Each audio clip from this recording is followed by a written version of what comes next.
Tax बचाने का हो टेंशन या फिर पेचीदे टैक्स नियमों की उलझन, अटका हो रिफंड या मुश्किल में फंसा हो आपका रिटर्न, हर मुश्किल सवाल का आसान जवाब है टैक्स गुरु। जहां आप ना सिर्फ अपना टैक्स बचाते हैं बल्कि हम टैक्स की उलझनों को सुलझाने के गुर भी आपको सिखाते हैं। नमस्कार, मैं हूं लक्ष्मण रॉय और आज हमारे टैक्स गुरु हैं जो आपके सवालों का जवाब देंगे, टैक्स एक्सपर्ट शरद कोहली साहब। शरद कोहली साहब, आपका स्वागत है हमारे इस खास कार्यक्रम में। कोरोना में लॉकडाउन के बावजूद आप हमारे साथ जुड़ रहे हैं, इसके लिए बहुत बहुत शुक्रिया। इससे पहले कि आपसे पूछूं कि क्या लोगों के सवाल है, उसके जवाब क्या हैं, सबसे पहले अपने दर्शकों को बता दूं कि टैक्स गुरु में आज क्या खास रहने वाला है। किराया अधूरा पर इनकम टैक्स पूरा।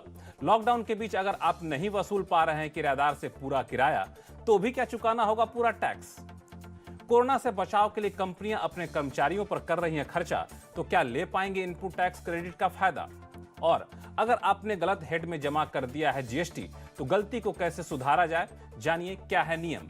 इन सारे मुद्दों पर बातचीत करेंगे अपने टैक्स एक्सपर्ट से। लेकिन इससे पहले एक महत्वपूर्ण मुद्दा जो इस लॉकडाउन और कोरोना की वजह से कमोबेश हर कोई उसको जूझ रहा है, वो है किराया अधूरा पर इनकम टैक्स पूरा। जी हाँ, आपने किराएदार से पूरे साल भर का एग्रीमेंट तो कर लिया कि हमें किराया कितना मिलने वाला है, लेकिन अक्सर देखने को मिल रहा है कि इन दिनों या तो किराएदार किराया दे नहीं रहा है या फिर पूरा किराया नहीं दे रहा है। तो ऐसे में टैक्स की देनदारी क्या बनती है, जो आपने पहले तय किया उसके हिसाब से या फिर जो आप पा रहे हैं उसके हिसाब से। कोहली साहब, ये बहुत ही यक्ष प्रश्न है।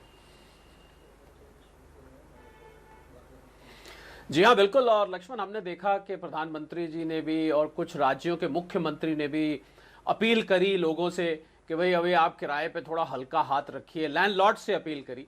पर अब सवाल ये उठता है कि अगर किराया आपके पास आ नहीं रहा है तो इनकम में उसको क्या दिखाया जाए कि नहीं दिखाया जाए। अब इसका समाधान आयकर ने खुद ही दिया हुआ है। अगर मकान मालिक ने, लक्ष्मण, ये चेष्टा करी है किराएदार से वसूलने की, चेष्टा का मतलब फोन किए, उनको ईमेल भेजी, व्हाट्सएप किए और रिक्वेस्ट करी भैया किराया दे दीजिए, और ये सब चीजें ऑन रिकॉर्ड हैं, मतलब आपके पास कोई प्रूफ है, तो उस हालात में लैंडलॉर्ड को किराया अपनी आय में नहीं दिखाना चाहिए या नहीं दिखाना की इजाजत दी जाएगी। पर इसमें सवाल यह है कि जब वो किराया बाद में मिलेगा तो एक सेक्शन 25A दिया गया है लक्ष्मण आयकर में, उसके अंतर्गत जिस साल में आपको मिलेगा या जब भी मिलेगा, मान लीजिए साल बदल गया है, तो उस साल में उसको दिखा दिया जाएगा। अब सवाल यह उठता है कि जीएसटी का क्या होगा। कुछ लैंडलॉर्ड क्या करते हैं कि जीएसटी जमा करा देते हैं उस पर, और किराएदार तो किराया दे नहीं रहा है। तो ऐसे में किराएदार को जो इनपुट टैक्स क्रेडिट मिल रहा है वो 6 महीने तक अगर उसने नहीं दिया तो उसके बाद वो input tax credit output tax liability में जाके जुड़ जाएगा। तो कहने का मतलब यह है कि अगर किराया नहीं आ रहा है तो फायदा जो है वो लैंडलॉर्ड का आयकर के नियम हम देखें तो उस लिहाज से भी है, और जीएसटी में भी 6 महीने से ऊपर जाता है उस लिहाज से भी है। तो इसमें आपने एक बहुत अच्छी बात कही कि मान लिया किराया इस साल नहीं भी ले पाते हैं तब भी कोई बात नहीं, बकाया किराया अगर आप अगले कारोबारी साल में लेते हैं तब उस साल की इनकम में दिखाइए, उसके हिसाब से आप टैक्स चुका सकते हैं। आपको किसी भी तरह के झंझट मोल लेने की जरूरत नहीं है। किराया नहीं मिल रहा है तो उसको आमदनी मत दिखाइए, उस पर आपको टैक्स चुकाने की जरूरत नहीं है। चलिए शुरू करते हैं सवाल जवाब का सिलसिला। सबसे पहला सवाल किराए से जुड़ा हुआ यही है, यह है पंकज कपाड़िया जी का। इन्होंने ईमेल के जरिए अपना सवाल भेजा है। इनकी प्रॉपर्टी कमर्शियल एरिया में है जिससे 2.5 लाख रुपए हर महीने किराया आता है, लेकिन पिछले 13 महीने से इनके किराएदार ने किराया नहीं चुकाया है, जिसके बाद इन्होंने अपने किराएदार के खिलाफ मुकदमा दर्ज कर दिया। पंकज जी जहां किराए पर जीएसटी चुका रहे हैं वहीं किराएदार उसका क्रेडिट भी ले जाता है। पंकज जी के पास रेंट की रसीद भी नहीं है। इनका सवाल यह है कि क्या जो किराया नहीं मिला है उसकी जानकारी रिटर्न में देनी होगी। तो बिल्कुल हमें खेद है और उम्मीद करते हैं आपका किराया वसूला जाए, परंतु नहीं आया तो आपको कोई चिंता करने की जरूरत नहीं है। आप इसको अपनी आयकर विवरणी में, आयकर रिटर्न में ना दिखाएं, इसको एरियर्स ट्रीट करते हैं। सेक्शन 25A के अंतर्गत जब भी आए, हम प्रार्थना करते हैं कि आए, तो उस समय इसको आप दिखा सकते हैं। और जहां तक बात जीएसटी की है, आप जीएसटी जमा कराते रहे बहुत ईमानदारी से, और जब आप जमा कराते हैं आपको पता होगा उसके इनपुट टैक्स क्रेडिट में वो ले सकते हैं, उसको सिस्टम में आ जाता है। तो 6 महीने से ऊपर साहब वो नहीं ले पाएंगे इसको। 6 महीने अगर उन्होंने किराया नहीं दिया तो उनको अपनी आउटपुट टैक्स लायबिलिटी में इस किराए को जोड़ना पड़ेगा। तो पंकज जी नोट कर लीजिए, आयकर का भी और जीएसटी का भी। इसमें एक चीज और है जो पंकज जी ने अपने ईमेल में लिखा भी है, वो ये है कि उन्होंने अपने किराएदार के खिलाफ मुकदमा दर्ज कर दिया है। अब चूंकि ये सब जुडिस मामला है, तो इससे टैक्स की देनदारी पे कोई फर्क पड़ता है कि नहीं? नहीं, बिल्कुल, ये तो लक्ष्मण स्वयं एक प्रूफ बन गया। जैसा मैंने अभी बताया था कि आपके पास प्रूफ होना चाहिए कि आपने रिकवरी के लिए पर्याप्त एफर्ट किए हैं। तो मुकदमा करना, तो मुकदमे के कागजात अपने पास रखिए, कभी अगर आयकर वाले मांगते हैं तो आप रखिए। ये किराए को ना इनकम में दिखाने का एक सपोर्ट रहेगा कि मैंने अपनी तरफ से पूरी कोशिश करी है। चलिए, अगला सवाल हमारे पास है, फोन लाइन से हैं दिल्ली के राजकुमार सहरावत जी। राजकुमार जी पूछिए, क्या पूछना चाहते हैं? बोले जी नमस्कार। मेरा एक सवाल है, दो सवाल हैं कि फ्यूचर एंड ऑप्शन में जो टर्नओवर है वो तो समझ में आता है कि जो फेवरेबल और अनफेवरेबल है दोनों का सम, लेकिन ये टर्नओवर जो है वो ITR 3 में हम कहाँ भरेंगे?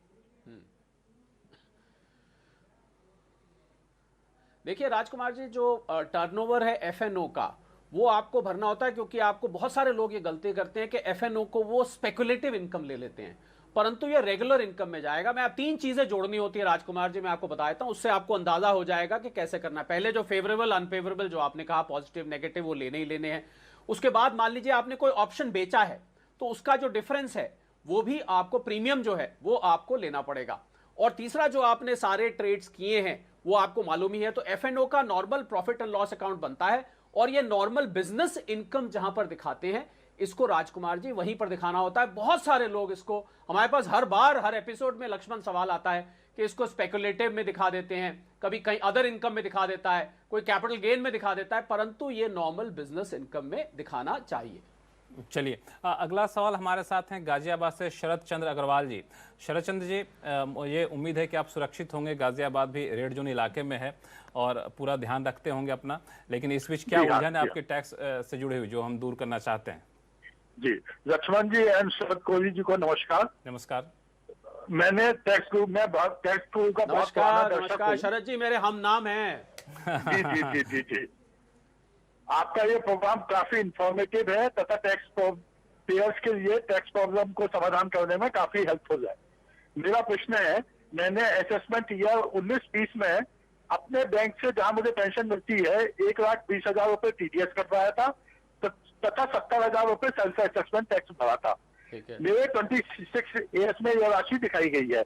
फिर भी 143(1) का जो नोटिस इंटीमेशन जो मुझे मिला है, जो कि अभी 10 अप्रैल 1920 को मिला है, मतलब 20 को मिला है, उसमें TDS राशि 1,20,000 की जगह 80,000 ही दिखाई गई है और उसी हिसाब से मेरा रिफंड दे दिया गया है। ओहो, जी हाँ शरद जी, ऐसा करिए। लक्ष्मण, लग रहा है मैं खुद को बुला रहा हूँ।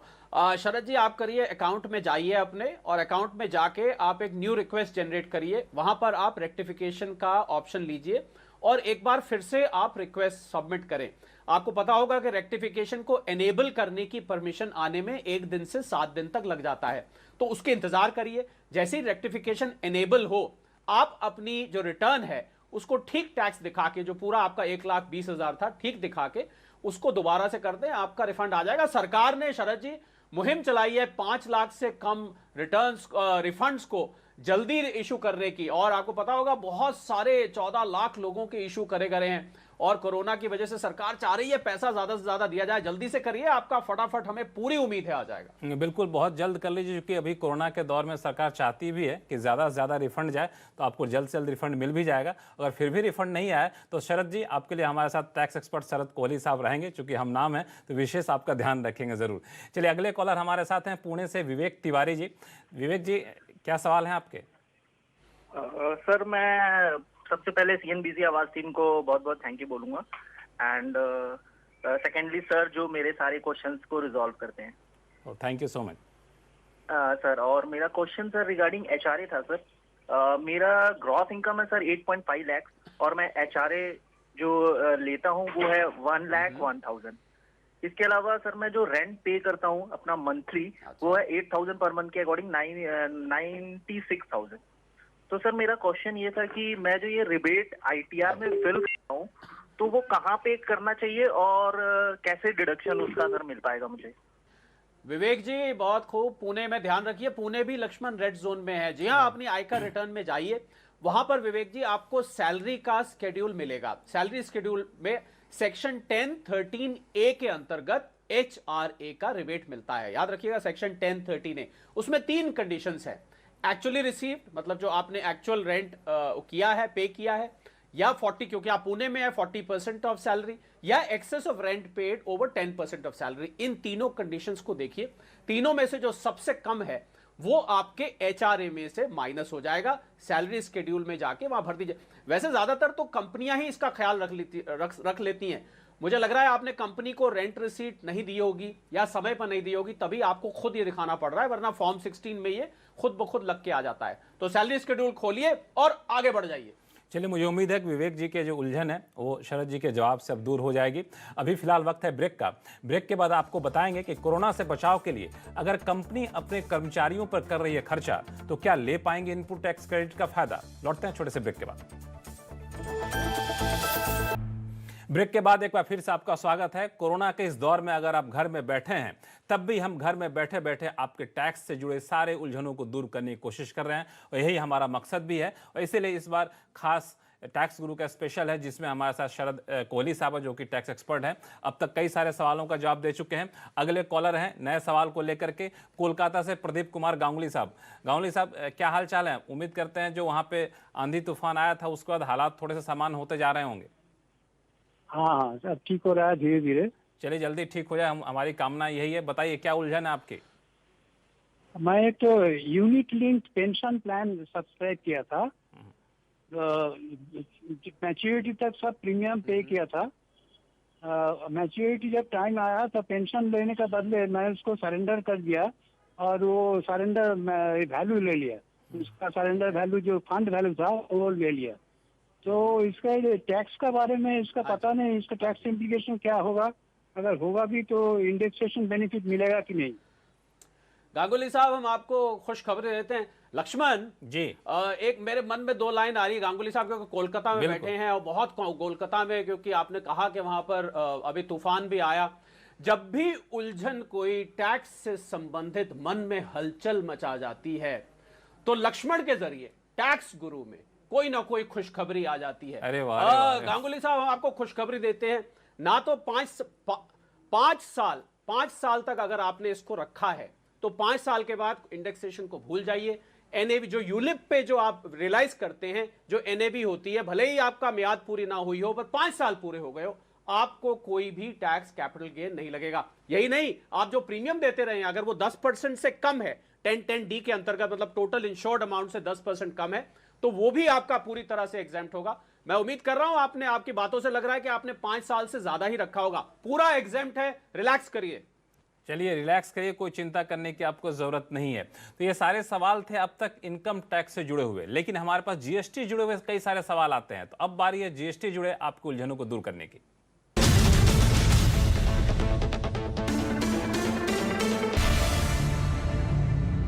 अभी जो जीएसटी से जुड़े सवाल लें, इससे पहले एक बहुत ही महत्वपूर्ण मुद्दा, कोरोना के इस दौर में यह मुद्दा काफी ज्यादा ज्वलंत है। दरअसल अभी तक नियम कहते हैं थे कि अगर कोई कंपनी अपने कर्मचारियों के वेलफेयर यानी देखभाल पर खर्च करती है तो वो इस पर इनपुट टैक्स क्रेडिट का फायदा नहीं ले सकती है। लेकिन अब कोरोना के चलते नियमों में बदलाव किया गया है। सर जी, ये नया नियम क्या है, थोड़ा बताइए, ताकि कर्मचारी भी खुश हो जाए कि हमारे ऊपर कंपनी खर्च करना चाहती है और कंपनी भी खुश हो और कर्मचारी पर खर्च करे। इनपुट टैक्स क्रेडिट एक स्टाफ वेलफेयर ऐसा आइटम था जिसपे किए गए खर्चे पे इनपुट टैक्स क्रेडिट कंपनी नहीं ले पाती थी। और जब से डिजास्टर मैनेजमेंट एक्ट आया, लगाया गया, एपिडेमिक्स डिजीजेस एक्ट लगाया गया, इसके अंतर्गत कुछ कंपनीज पे खर्चा करना लाजमी कर दिया गया, ऑब्लिगेटरी कर दिया गया। जैसे आप एम्प्लॉइज के मास्क पे खर्च कर रहे हैं, सैनिटाइजर्स पे खर्च कर रहे हैं, उनके लिए आप कोई मेडिक्लेम पॉलिसी ले रहे हैं जो कि कोरोना से उनको प्रोटेक्टेड रखे, और या आप ट्रांसपोर्ट पे खर्च कर रहे हैं, तो ये खर्चे भी स्टाफ वेलफेयर में आते हैं।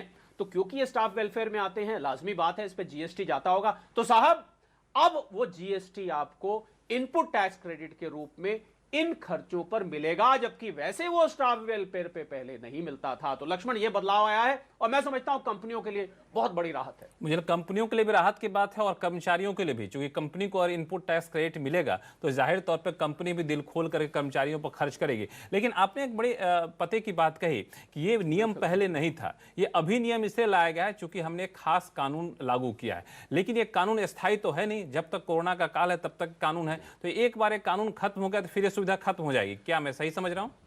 हाँ, ये सरकार के ऊपर है। अगर देखिए, अगर एपिडेमिक डिजीजेस एक्ट लागू रहता है और डिजास्टर मैनेजमेंट एक्ट जब तक लागू रहता है तब तक ये रहेगी। बाकी हम ये आपको और मुझे पता है कि कोरोना थोड़े लंबे काल तक रहने वाला है, तो देखिए सैनिटाइजर तो इस्तेमाल करना रहेगा, पर हो सकता है बाकी चीजों में कुछ रियायत दी जाए, तो फिर यहां भी कुछ रियायत आने की उम्मीद है। चलिए, आप उम्मीद पर दुनिया टिकी हुई है और आप उम्मीद काफी ज्यादा करते हैं शरद जी। फिलहाल अगला सवाल लेते हैं। जमशेदपुर से हमारे साथ हैं बालकृष्ण दास जी। पूछिए बालकृष्ण जी, क्या सवाल है आपके? हाँ जी। जो जीएसटी पेएबल है उसके अलावा वो चलिए। और पानी पर भी जीएसटी चार्ज गलत तरीके से करती है और मना करने से नहीं मानती है, और इसको रोकने के लिए मैंने तरह तरह के प्रयास किए हैं। जैसे कि मैं कमिश्नर सीजीएसटी के पास गया, वहाँ प्राइम मिनिस्टर के यहाँ ऑनलाइन कंप्लेन किया, आरटीआई का भी रास्ता अख्तियार किया है, पर लास्ट 3 ईयर से जो है ओल्ड एज में पड़ा हुआ है कमिश्नर के ऑफिस में।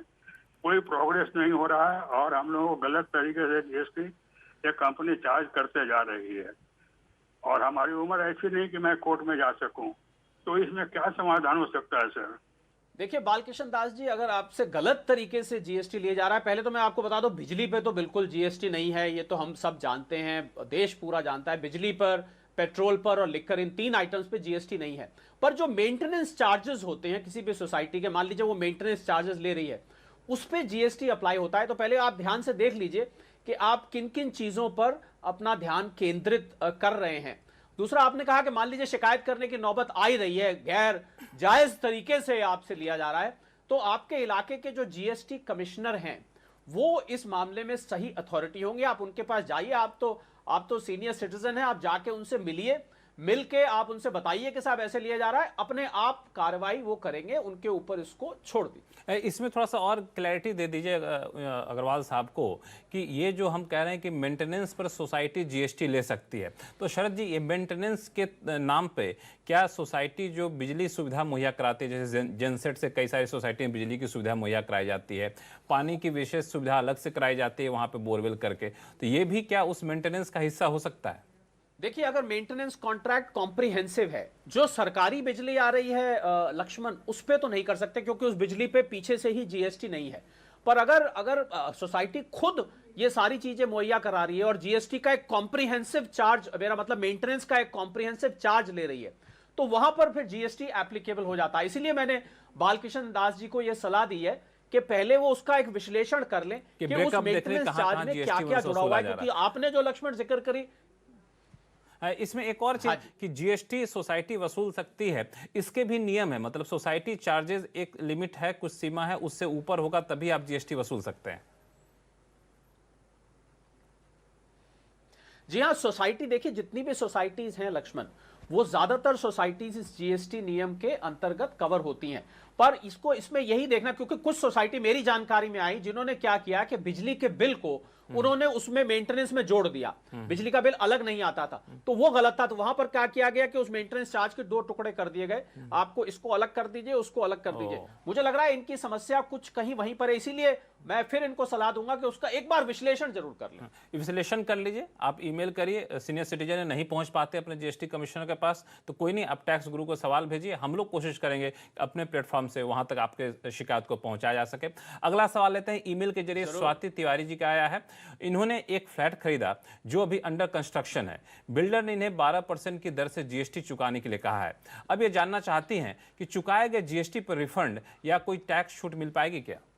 स्वाति जी, बिल्डर की राइट है कि वो आपसे जीएसटी ले। 12% जीएसटी, आपको पता होगा कि कुछ बिल्डर 5% भी लेते हैं, पर उसमें उनको बिल्डर को आईटीसी नहीं मिलता है, उनके पास चॉइस होती है, आईटीसी लेना है तो आपको 12% पे जाना पड़ेगा, नहीं लेना है तो 5% पे। तो स्वाति जी, क्योंकि आप देखिए जीएसटी की जो प्रक्रिया है वो कंज्यूमर पे आके इनपुट टैक्स क्रेडिट की प्रक्रिया रुक जाती है, तो क्योंकि आप एंड यूजर हैं, तो इसलिए आप तक आके आप इसका कोई बेनिफिट नहीं ले सकते, आपकी ये कॉस्ट बन जाएगी। समझ लीजिए कि फ्लैट आपको 12% फालतू का पड़ा, क्योंकि आपको इसका कहीं क्रेडिट या रिफंड नहीं मिलेगा। चलिए, उम्मीद करते हैं स्वाति जी के सवालों का जवाब मिल गया होगा। फिलहाल वक्त है छोटे से ब्रेक का।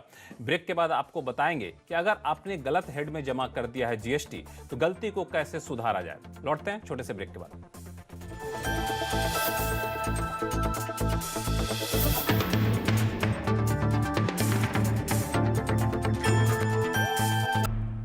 ब्रेक के बाद एक बार फिर से आपका स्वागत है। सवाल जवाब का सिलसिला जारी है। अगले कॉलर हमारे साथ हैं दिल्ली से संजय गुप्ता जी। संजय जी, क्या सवाल है आपके? नमस्कार जी, मैं संजय गुप्ता हूँ। जी नमस्कार। मेरा प्लास्टिक मटेरियल का काम है, मैं ट्रेडिंग करता हूँ प्लास्टिक मटेरियल में। अच्छा, मैंने गलती से पेमेंट है ना पेनल्टी हेड में कर दी, अपनी जो जीएसटी की पेमेंट होती है, तो जब टैक्स में करनी चाहिए थी। अब मुझे बताइए इसके लिए क्या करना है, किस तरह से रिजॉल्व होगा मेरा इशू। संजय जी दिल्ली में मुझे पता लगा 47 डिग्री टेम्परेचर पहुंच गया। लाइए आपको ठंडी ठंडी खबर दे देते हैं। लक्ष्मण, क्या होता था कि पहले जब गलत हेड में जाता था तो उसमें लोग फंस जाते थे, वो चेंज नहीं हो पाता था। पर अब एक PMT 09 करके संजय जी फॉर्म निकाला गया है। आप जैसे ही उस फॉर्म को भरेंगे, उस फॉर्म के जरिए आप वो जो गलत हेड में गया है उसको आप ठीक हेड में कर सकते हैं। लोग तो पेनल्टी देने से बचते हैं, आपने तो टैक्स को ही पेनल्टी बना के दे दिया। कोई चिंता की बात नहीं है। हमने आपको कहा ठंडी खबर देते हैं, 47 टेम्परेचर में PMT 09 भरिए और ये त्रुटि को तुरंत सुधार लीजिए। चलिए, आपको कोई चिंता करने की जरूरत नहीं है। शरद कोहली साहब, बहुत बहुत शुक्रिया हमारे सभी दर्शकों का सवालों का जवाब देने के लिए। टैक्स गुरु में फिलहाल इतना ही। अगर आपके पास भी कोई सवाल है, चाहे इनकम टैक्स से जुड़ा सवाल हो या फिर जीएसटी जुड़ा हुआ, आप हमें ईमेल कर दीजिए tax@moneycontrol.com पर। लेकिन आप अपने ईमेल के साथ आप अपना मोबाइल नंबर लिखना ना भूलें। अगले हफ्ते हम फिर हाजिर होंगे नए मुद्दों के साथ, नए सवालों के साथ। नमस्कार।